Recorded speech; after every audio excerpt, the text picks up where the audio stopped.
Simple and tasty pasta ഉണ്ടാക്കിയാലോ? ആരംഭിക്കലാമാ. അപ്പോൾ നമ്മൾ ആദ്യം തന്നെ ഒരു കടായി എടുത്തിട്ട് അതിലേക്ക് വെജിറ്റബിൾ ഓയിൽ ഒഴിച്ചു കൊടുക്കുകയാണ്. ആ വെജിറ്റബിൾ ഓയിൽ ഒന്ന് ചൂടായി വരുമ്പം ഒരു വലിയ സവോളയുടെ 1/4 ഭാഗവും ഒരു പച്ചമുളകും കുറച്ച് വെളുത്തുള്ളിയും കൂടെ അരിഞ്ഞിട്ട് ഇട്ട് കൊടുക്കുക. അതൊന്ന് മൂത്ത് വരുമ്പം അതിലേക്ക് മുളക് പൊടിയും കുറച്ചധികം ചിക്കൻ മസാല ഇട്ട് കൊടുക്കുക. ആ ചിക്കൻ മസാലയുടെ കുത്തൽ കുറച്ചധികം വേണ്ടി ഞാൻ കുറച്ച് വെള്ളം ഒഴിച്ച് കൊടുത്ത് അതിൻ്റെ ഇൻറ്റൻസിറ്റി ഒന്ന് കുറയ്ക്കാൻ ശ്രമിച്ചു.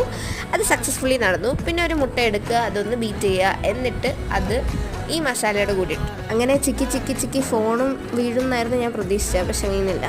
അപ്പോൾ നമ്മളത് നല്ല രീതിയിൽ മിക്സ് ചെയ്ത് ഇനി അതിലേക്ക് നമ്മൾ പാസ്ത ഇട്ടു.